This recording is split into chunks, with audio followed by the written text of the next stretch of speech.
Hey friends, welcome back to the channel. In today's video, I'm going to show you about 3 or 4 different things to check on your refrigerator if it is not working correctly.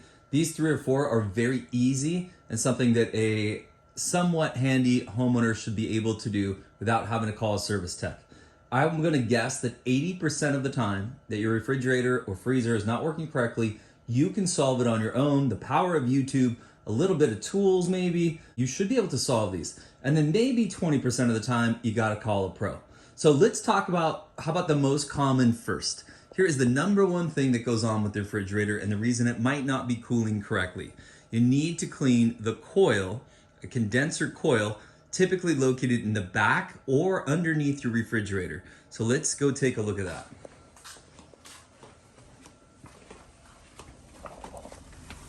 This right here is the condenser coil. Now, I also made another video in detail on how to clean that coil, so I'm not going to talk too much about it right now.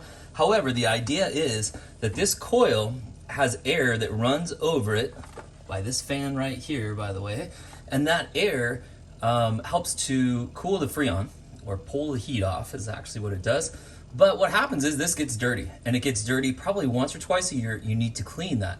Now it depends. Right now I'm in a garage, they need to clean it more. Or if your house is really tidy with no pets, no kids, well, then maybe you only have to clean it every 2 or 3 years. But it must be cleaned, and that is the number one reason why your refrigerator is not cooling the way it used to. So while we're back here, that fan, again, should be running almost all the time. There's your compressor over there. If your compressor is not running, it should be running about 90% of the time, maybe even more than that. If it is not running, then you've got a pretty serious problem that you might have to call the pros, do some diagnostics, that kind of stuff.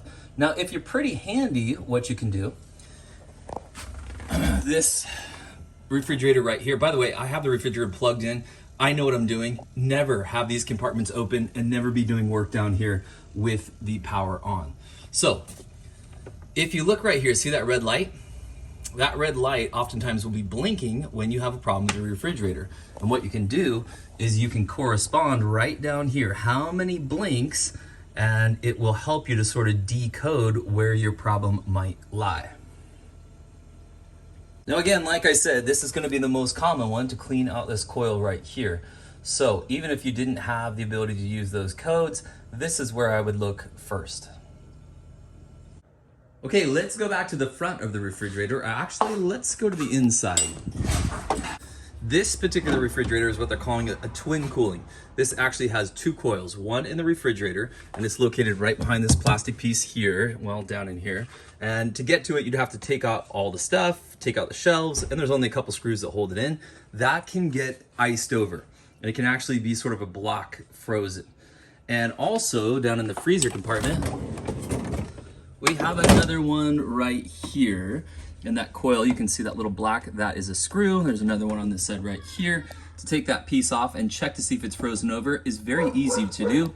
For this particular freezer, the problem with it is that you have to actually take off the door right here and take out these compartments in here in order to get access to the back of it. So I actually have another video where I show how to take that door off if you have this exact refrigerator slash freezer. But for yours, you might have a slightly different situation. I was also able to check the fans. Tested to see if those were working. If you wanted to, here's a little tip. There is a switch, and I'm gonna turn my camera sideways, that you can push it down right here and kind of trick it into thinking that the doors are shut. So if you hold that down for about 10 or 15 seconds, you should be able to feel cold air coming out of those top holes. Okay, if you find that you have ice on those coils, what you'll want to do is thaw it out. You can either do it manually, meaning you're going to turn off your refrigerator and just let it thaw out. You're going to have to put your food somewhere else in another refrigerator. I don't know. You can also figure out a way. Most of these refrigerators have a forced defrost. So the refrigerators, all of them defrost, which means that they basically run a little bit of heat to melt that ice. And you can also force it by doing it on your own. For this particular refrigerator, I push and hold these 2 buttons here. This screen's gonna go blank in just a second.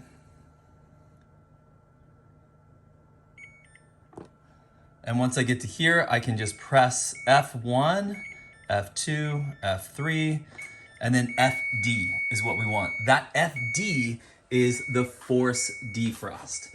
And that beeping for this particular refrigerator is gonna go on the whole time it does this force defrost right here. And again, it's trying to melt that ice that may have accumulated on the coil that's in the back of the fridge or freezer. And this typically takes somewhere between 20 and 40 minutes. And again, be smart with it. It beeps and it's super annoying. So you might wanna do this when you're stepping away from the house. And for my last tip here, I'll show you how to reset a refrigerator like this one right here. Believe it or not, one of the easiest things to do is to reset them. For most appliances, including refrigerators, if you simply unplug them and plug them back in, that is going to reset your appliance. So I'll unplug it, and I would maybe wait at least 10 seconds and we'll plug it back in.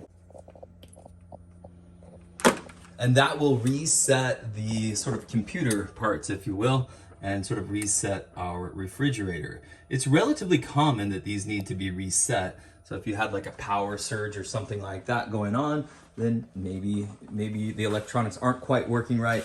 Unplugging it, plugging it back in, kind of like your router at home for Wi-Fi, right? Why do you have to unplug it and plug it back in? Well, it resets it, and it's kind of the same idea. Okay, my friends, so just as a recap, I would say that at least 80% and maybe even closer to 90% of the problems that happen when a refrigerator is not working correctly, or the freezer, are what I have just explained here today. Now, there are some more in-depth problems that can go wrong. A lot of people think like, oh, I've checked those things. It must be low on Freon, which it's really called refrigerant, but we're not gonna get too technical here.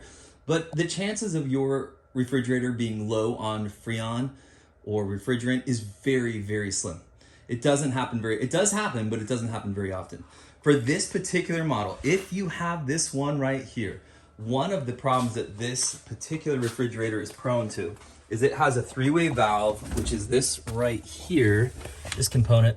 And this piece is, the short version is, it decides if the Freon that has been pumped from the compressor, if it's gonna go to the refrigerator portion, refrigerator coil, or if it's going to go to the freezer coil.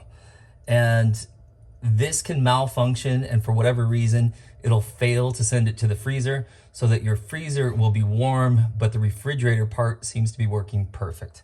So if you have that problem, it's likely this is the culprit.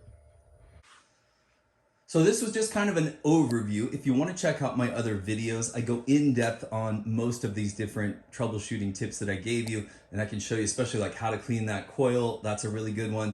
And I've got another maybe 5 or 6 videos on troubleshooting refrigerators. Hey friends, I hope this video helped you out. If it did, give it a thumbs up, subscribe to the channel, and we'll see you next time.